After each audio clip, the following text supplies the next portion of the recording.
This is episode 88 of Teacher Approved. You're listening to Teacher Approved, the podcast helping educators elevate what matters and simplify the rest. I'm Heidi. And I'm Emily. We're the creators behind Second Story Window, where we give research-based and teacher-approved strategies that make teaching less stressful and more effective. You can check out the show notes and resources from each episode at secondstorywindow.net. We're so glad you're tuning in today. Let's get to the show.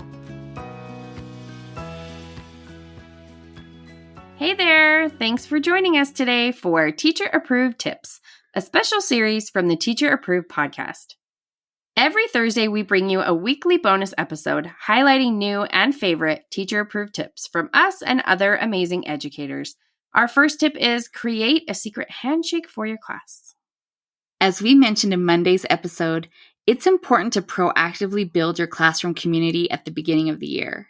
One way that I've done that in the past is by creating a secret handshake with my class. I'm actually not sure where I got this idea. In the morning meeting book from Responsive Classroom, it shares an idea for having students make up handshakes with each other as a greeting one day. But I like to have my class create one special handshake that we all knew and could do with each other. So we would do this during one of our morning meetings early in the school year. The students would suggest different actions to add to the handshake, like doing a fist bump or wiggling their fingers, until we narrowed it down to a specific handshake. You don't want it to get too long. I think 3 to 4 actions is a good length. After we narrow it down, we'd practice it a few times and pass it around the circle. Going forward, we would use the secret handshake as one of our greeting styles during morning meeting, or sometimes we do it at our Friday circle.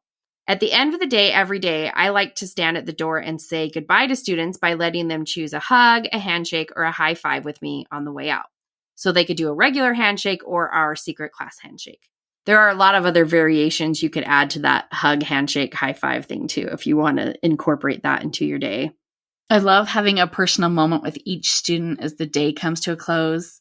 And I know online I've seen some teachers do individual handshakes with each student, which is obviously an amazing way to build connection with each of your students. But I'm going to be honest that I don't think I could keep up with all those individual handshakes. So a class handshake would be the way to go for me. Plus, I like how if you have a special secret handshake for your whole class, it's like you're in this special club together and only the people in your class know it. It's a great way to unify your whole class together. It's the little things that make your class feel like a family. We would love to hear your thoughts on classroom handshakes over in the Teacher Approved Facebook group. Hey there, teacher friend. Do you have a question or concern that could use a teacher-approved solution? We'd love to help you out by answering your question here on the podcast. You can submit your questions to hello@secondstorywindow.net and put podcast question in your subject line. We can't wait to hear what's on your mind. Our second teacher-approved tip today comes from Megan from the Literacy Dive. Let's give it a listen. Hi, everyone. I am thrilled to be here with you on the Teacher Approved podcast. My name is Megan Polk, and I am the host of the Literacy Dive podcast and the content creator of the Literacy Dive. I cannot wait to share one of my teacher-approved tips that you can get up and running in no time.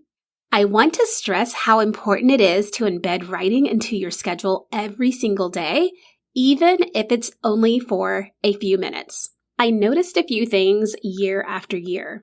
What I noticed is that I saw growth in students who were reluctant to write, but I also saw creativity soar in those who loved it. So both types of students benefited immensely, and I want to share some ideas that can help you easily implement and make priority a writing this year.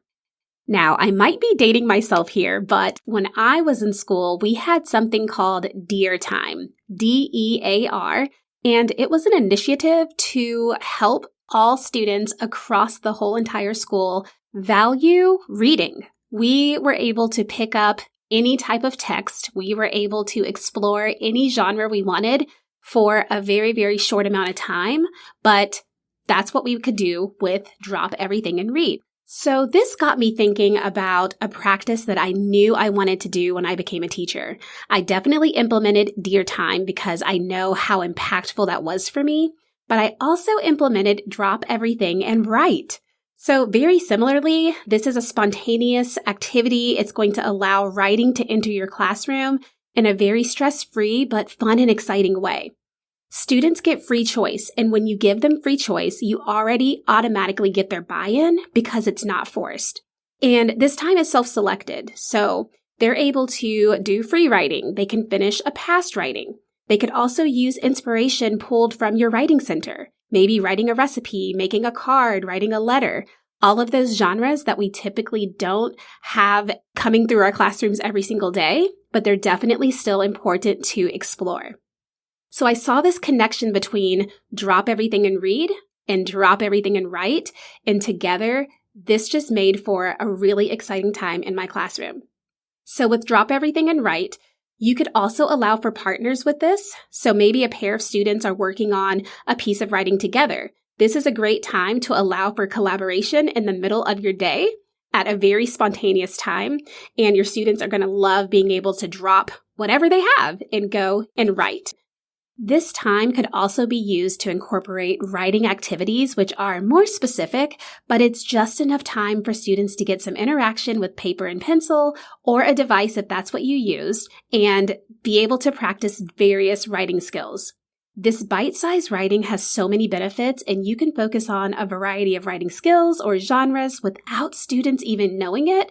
I like to call that disguising it.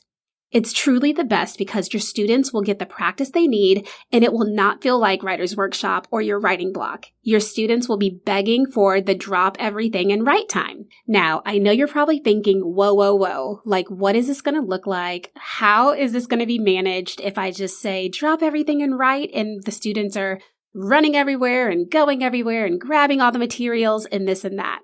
I know that concern. I've heard that concern. I've experienced that concern.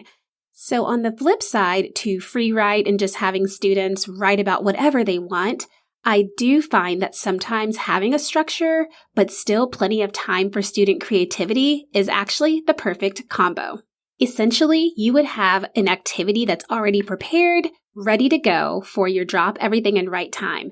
This could be building words. This could be picture this, where they're writing about a picture. This can be a quick write. This can be writing an acrostic poem. Whatever that skill or genre you want it to be, that's connected to those activities.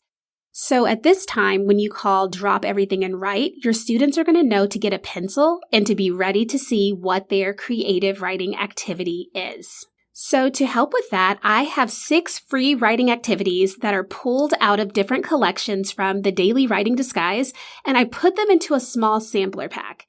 Each main collection offers 4 different writing activities and 20 opportunities to make this a daily habit, but I want you just to start small. I made these because time is of the essence, and all of these can be done within 10 minutes or even less. You can download this freebie at theliteracydive.com/sampler. I want to encourage you to get in on the fun with your students. You will be surprised at how much of an impact that action of you writing too will truly make on your students. So if you're not a lover of writing, or if you lack confidence with teaching it, drop everything and write, and some of these writing activities are actually going to help you as well. This practice truly makes writing more comfortable for you and for your students. I know questions may come, so if you have any specific questions about this process, drop everything and write, I would be more than happy to answer those for you. And the best way to get into contact with me is over on Instagram at The Literacy Dive, where I am very, very active. Don't forget your free download at theliteracydive.com/sampler. And I hope that this can be a staple when you're doing drop everything and write. Heidi and Emily, thank you so much for having me on. I love the way you are supporting teachers through these teacher-approved tips. Thank you, Megan, for sharing that tip with us. I'm kind of obsessed with this idea. I absolutely did drop everything and read when I was a student, and my students always had reading time in my classroom as a teacher. I don't know why it never occurred to me to do drop everything and write. Megan's point that you can have a really big impact by doing at least a little bit of writing every day really resonates with me because we already know that to be true with a lot of other instructional routines that we use and love.